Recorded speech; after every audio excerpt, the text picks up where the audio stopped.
పెళ్ళైనా పండగైనా వేడుక ఏదైనా పట్టు చీరల ప్రత్యేక వేదిక వారాహి సిల్క్స్. సార్ నమస్తే అండి. నమస్తే. ఒక పల్మనాలజిస్ట్‌గా, చెస్ట్ ఫిజిషియన్‌గా మీరు చెప్పండి డాక్టర్ గారు. నిజంగానే అంత భయంకరమైన విపత్తు మరోసారి మహమ్మారి రాబోతోందా? ఈ కోవిడ్ ఇంకొకసారి ప్రపంచం మీద విరుచుకు పడబోయే సూచనలు కనిపిస్తున్నాయా? ఎందుకంటే ఇప్పటికే చాలా దేశాల్లో కేసెస్ చూస్తున్నామని చెప్తున్నారు. లేటెస్ట్‌గా ఒక క్రికెటర్‌కి కూడా అటాక్ అయిందని వింటున్నాము. సో మీరేం చెప్తారు డాక్టర్ గారు? అంటే మనం అంతగా భయపడాల్సినంత అవసరం లేదండి. ఎప్పుడైనా గానీ పాండమిక్ అనేది వచ్చినాక కొన్ని సంవత్సరాల పాటు ఒక సీజన్‌లో వాతావరణ పరిస్థితులు అనుకూలంగా ఉన్నప్పుడు అది ఎపిడమిక్‌గా కొన్ని సీజన్‌లు కొన్ని ఏరియాస్‌లో వచ్చిపోతా ఉంటుంది. ఓకే. ఇప్పటికీ మనం కొన్నిసార్లు చూస్తే స్వైన్ ఫ్లూ వచ్చిపోతుంది. హ్మ్. సో కొన్ని సీజన్‌లో మ్యాటింగ్ అయ్యి అవి ఎక్కువ కేసులొస్తాయి. అలాగా ఇప్పుడు చూసుకుంటే సింగపూరు, హాంకాంగ్‌లో దాదాపుగా 30% హాస్పిటల్ అడ్మిషన్స్ ఇంక్రీజ్ అయ్యాయి. 28% పేషెంట్స్ పాజిటివ్ రావటం అవి అవుతుంది చూసారు. సో అందువల్ల అడ్మిషన్స్ ఎక్కువ అవుతున్నందువల్ల ఫ్యూ డెత్స్ ఎప్పుడైనా ఉంటాయి. హ్మ్. సో దీనికి గల కారణాలు అనేది వాళ్ళు చూస్తున్నారు. సో ఇది ఫస్ట్ ఏంటంటే ఇది వచ్చింది మనకి కోవిడ్ అయినా కాదా ఈ కేసు.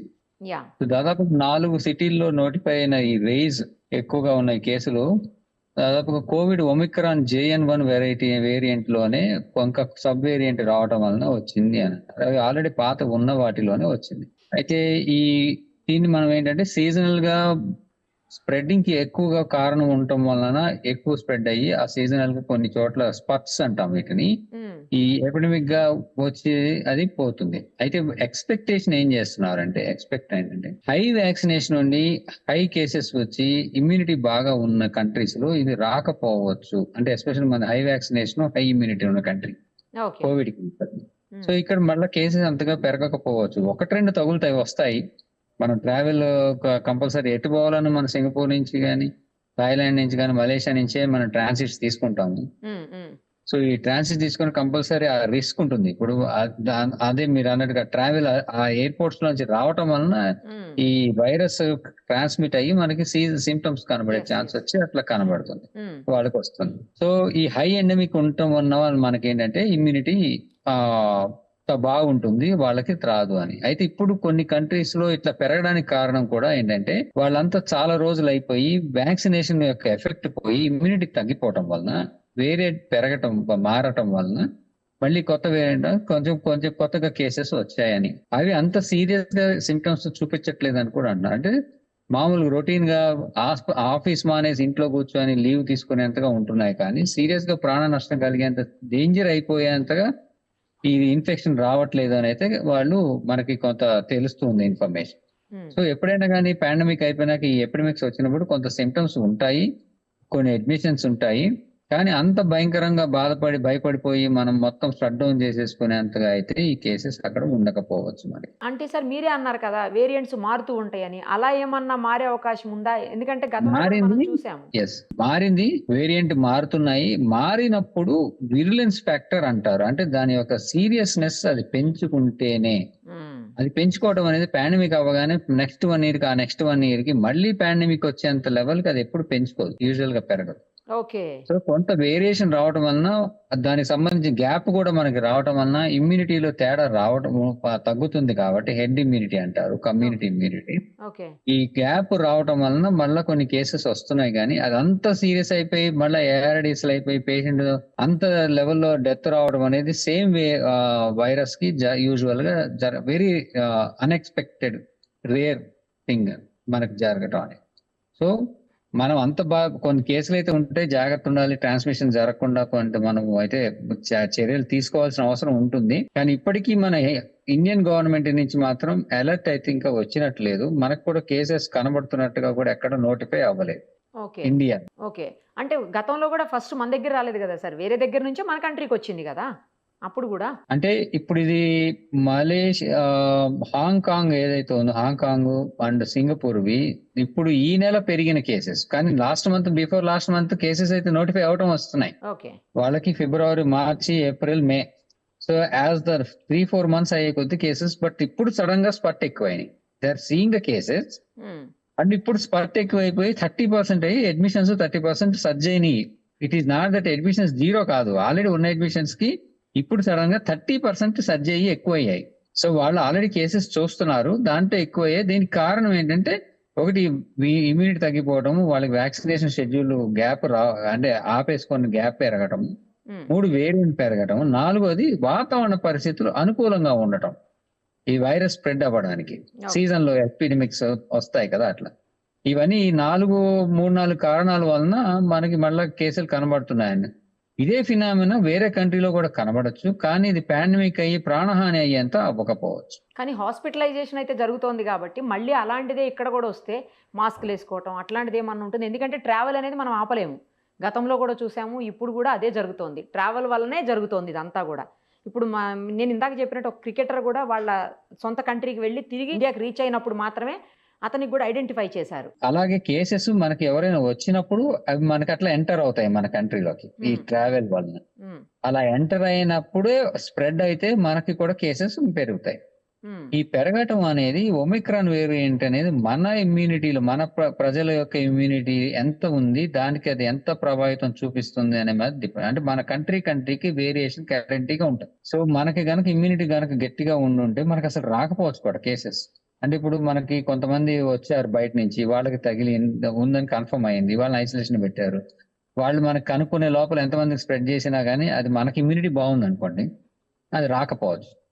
సో అట్లా మన కంట్రీ ఎస్కేప్ అవ్వచ్చు, లేదా కొన్ని కేసెస్ ఇమ్యూనిటీ బట్టి కొన్ని కేసెస్ నోటిఫై అవ్వచ్చు. అందులో మోర్టాలిటీ అనేది 0.5% 0.1% కొంత ఉంటుంది. సో దాన్ని బట్టి అంతగా భయపడాల్సిన అవసరం అయితే ఈ పాండమిక్ తర్వాత వచ్చే ఎపిడమిక్స్ కి మనం అంతగా భయపడాల్సిన అవసరం ఉండదు. ఎందుకంటే ఆల్రెడీ ఒక లైఫ్ టైంలో ఎప్పుడో ఒకరు పాండమిక్స్ చూస్తాం, కానీ మనం ఒక లైఫ్ టైంలో ఈ గత ఒక 10 years స్పాన్ లోనే 2 పాండమిక్స్ చూసాం మనం. Swine flu and now Covid.